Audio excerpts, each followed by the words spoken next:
Hello guys, welcome back to my channel Dhara Pravah. आज का topic है वचन संबंधी महत्वपूर्ण नियम। तो चलिए वीडियो को शुरू करने से पहले वीडियो को लाइक, शेयर और सब्सक्राइब कर दीजिए ताकि जो भी वीडियो मैं अपलोड करूं आप सभी को टाइम पर मिल जाए। तो चलिए बिना टाइम वेस्ट किए हम जानते हैं कि वचन संबंधी महत्वपूर्ण नियम क्या है। जैसा कि आप जानते हैं कि वचन दो प्रकार के होते हैं। हिंदी व्याकरण में वचन दो होते हैं, एक वचन, बहुवचन।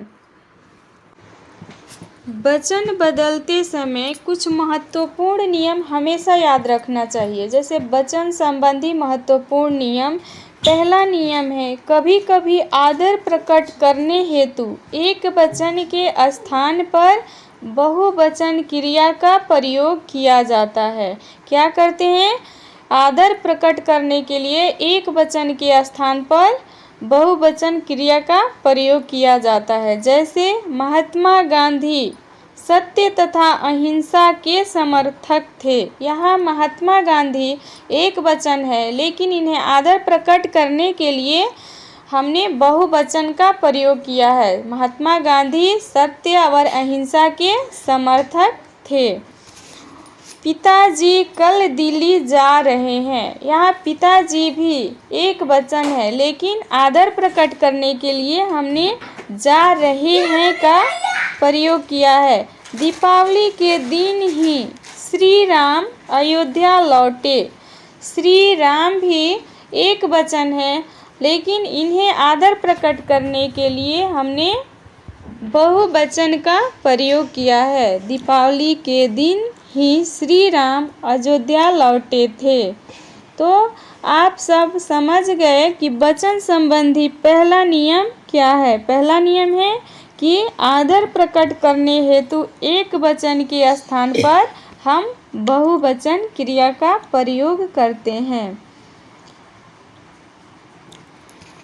और कुछ लोग अपना अधिकार, बड़प्पन जताने के लिए भी मैं के स्थान पर हम का प्रयोग करते हैं। इसी प्रकार कुछ लोग क्या करते हैं कि अपना अधिकार जताने के लिए या बड़प्पन जताने के लिए एक वचन के स्थान पर बहुवचन का प्रयोग करते हैं। जैसे हम क्या बोलते हैं? मैं के स्थान पर हम बोलते हैं। हम आज ही लखनऊ से आए हैं। एक वाक्य है कि हम आज ही लखनऊ से आए हैं। यहाँ मैं के स्थान पर मैं लखनऊ से आया हूँ, लेकिन बड़प्पन दिखाने के लिए या अपना अधिकार जताने के लिए यहाँ हम का प्रयोग किया गया है। पिताजी ने कहा हमारा कोट लाओ। यहाँ पिताजी एक वचन है, लेकिन अपना बड़प्पन जताने के लिए, अधिकार जताने के लिए उन्होंने कहा हमारा कोट लाओ। दर्शन, प्राण, वायु, वाल, आंसू, हस्ताक्षर, होश आदि संज्ञाएं बहुवचन में ही प्रयोग होती है। ये सारे शब्द जो हैं दर्शन, प्राण, वायु, बाल, आंसू, हस्ताक्षर, होश आदि जैसी संज्ञाएं बहुवचन में ही हमेशा प्रयुक्त होती है।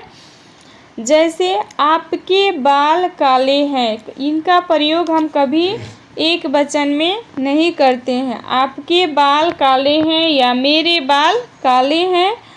मंत्री ने पेपर पर हस्ताक्षर कर दिए।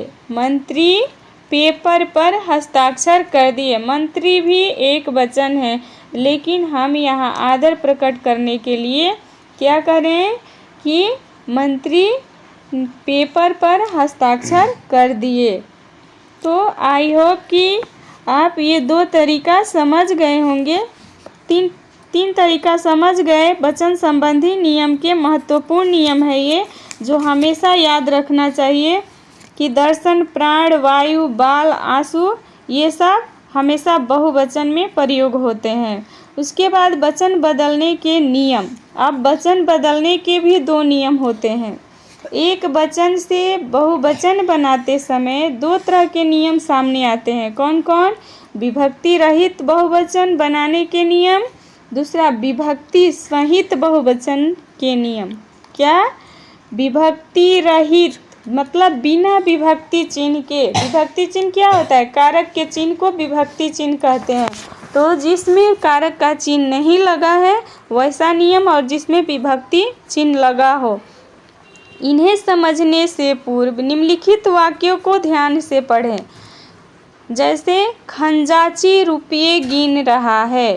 खंजाची रुपयों को गिन रहा है। यहाँ एक ही वाक्य को दो बार दिया गया, एक विभक्ति रहित है और एक विभक्ति सहित। पहला है खंजाची रुपये गिन रहा है, ये विभक्ति रहित है, इसमें कोई कारक चिन्ह नहीं लगा है। दूसरा खंजाची रुपयों को गिन रहा है, यहाँ को विभक्ति सहित है, को कारक का चिन्ह है। तो इन वाक्यों में रुपयों का बहुवचन है, परंतु रुपये विभक्ति रहित है तथा रुपयों विभक्ति सहित है। रुपयों को गिन रहा है, तो रुपयों को क्या है? कारक का चिन्ह है। कारक के चिन्ह कितने होते हैं? बोलो। कारक हम अभी नहीं पढ़ाए हैं, आगे बताएंगे कारक में कि कारक के 8 विभक्तियाँ होती है जिसके अलग अलग चिन्ह होते हैं। तो आई होप कि वचन बदलने के प्रथम नियम आप समझ गए होंगे। Thanks for watching my video. Video अच्छी लगी तो इसे लाइक शेयर सब्सक्राइब कर दीजिए। बाय।